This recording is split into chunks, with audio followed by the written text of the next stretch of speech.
Hello, I'm Daniel Lader, founder of Lader CPA and Associates, and welcome back to our ongoing series, Building a Successful Private Practice from Beginning to Infinity. Now let's adjust the camera just a little bit.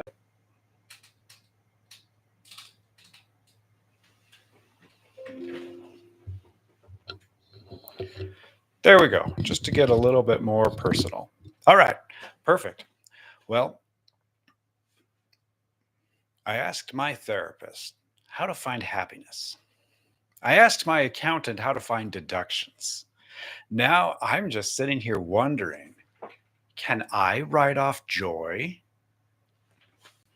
All right. So coming into our topic for this week, we are going to be talking about building a succession plan for your business.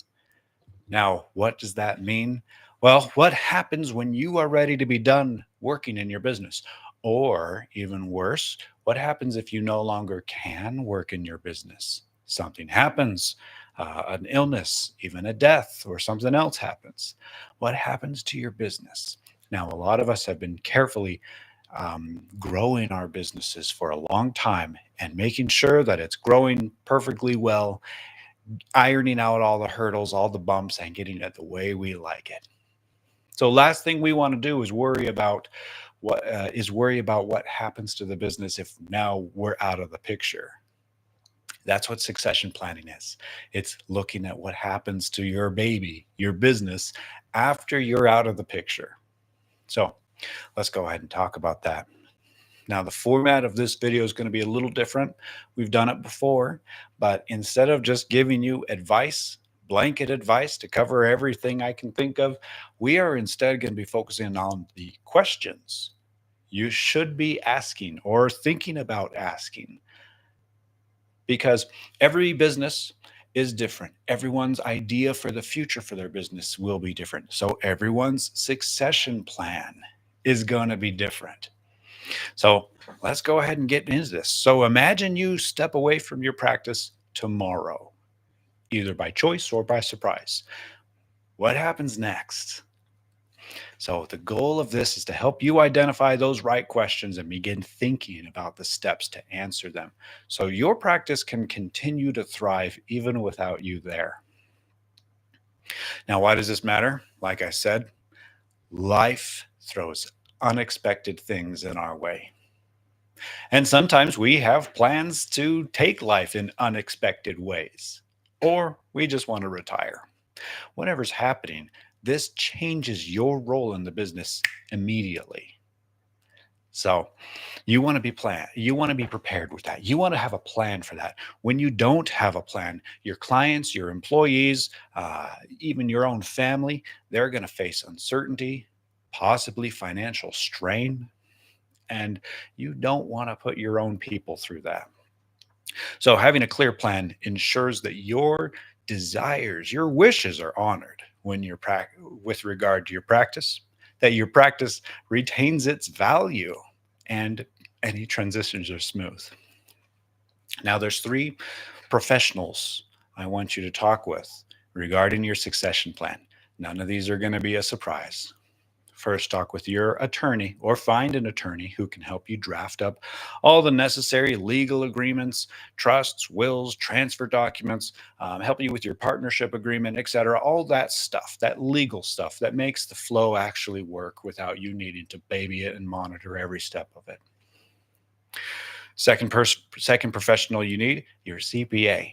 Your CPA will help you value your practice, give you a number of its value, its worth, advises on the tax implications of a succession movement, and ensures that your records are ready for this transfer. Third person, your financial planner. They might not have too much to say about the business itself, but you want them involved for the impact it's going to have on your personal financial stuff. Okay, your business is your main source of income, and it's helping to fund a lot of your retirement and other financial plans for the future. So when that income's gone, your financial planner needs to be in the loop about what to do about your plans and your retirement funds.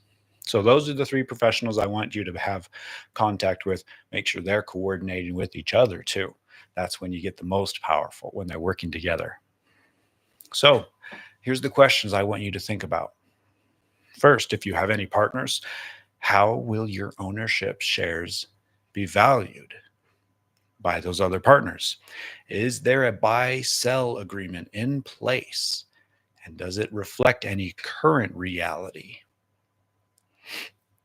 Now, reviewing your partnership agreement annually is a good idea. It might not change, it might change a little bit. You might have new partners come on, whatever. But if you don't have a partnership agreement, get one. Now, second question, what if you die unexpectedly?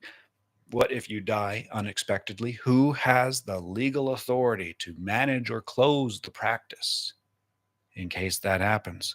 Will your practice's value be preserved after your death? So have a trust, a will in place, and make sure a trusted person knows where to find those critical documents and can access any account details needed. Basically, just write down what you want to have happen in case something like that happens. Also, now what if an employee wants to buy you out? Well, that's great. How would that sales price be determined? How will you help transition your clients to that new owner? How will you structure the buyout if they want to buy you out? Is it one big giant lump sum? Most likely not, but that's possible. Or is it a structured payment plan over a few years? Keep those things in mind. Now, keep clean and current financial records and maintain a documented operations procedures, maybe a manual.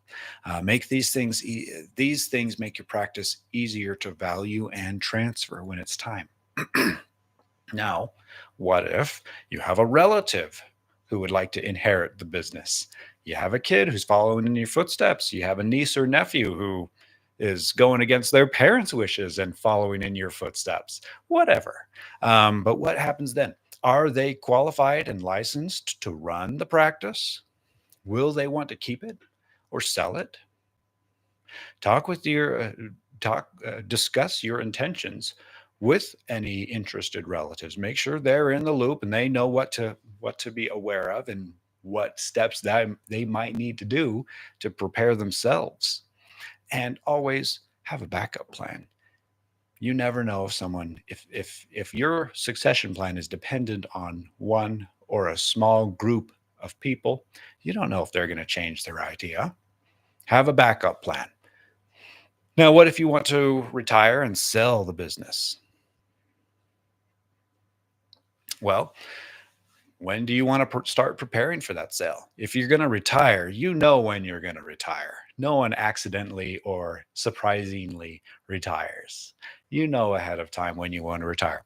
When so start your succession plan at least 3 to 5 years before you would like to sell and exit the business. That way it's in place. It can be worked on, it can be improved, and it's ready to go. Now, there's some practical steps I want you to to consider as you're working on answering these questions. First, make sure your key business documents and processes and passwords are available somewhere so that can ease any kind of transition. Keep an updated list of your clients, your vendors, your essential contacts. Have your practice valued periodically so you know what it's worth. Now, involve both your legal and financial professionals to draft up your plan. So, again, not so heavy on the advice, much more heavy on the questions to think about. Now, your practice, it's more than just your income, it's your life's work. So, planning for its next chapter ensures it continues to serve others, even when you're no longer at the helm. So, if your practice needs to change hands tomorrow, would you leave behind clarity or chaos? That's the final question to think about. Now, if you have any questions about what we talked about or anything else, feel free to comment on this video, DM me. Happy to answer any questions as they come up. If you would like to schedule a free discovery call with my firm, with myself or someone at my firm, go ahead and message us. We'll send you a calendar link and we'll get something on the calendar to give you a free 30-minute discovery call. We can talk about your business, your needs, what strategies you have. Don't forget, follow and subscribe for future tax tips and other events like this one. And visit our website, latercpa.com. I'll see you all on the next video. Have a great weekend and keep helping others to help themselves. And let us help you so you can do just that. Bye.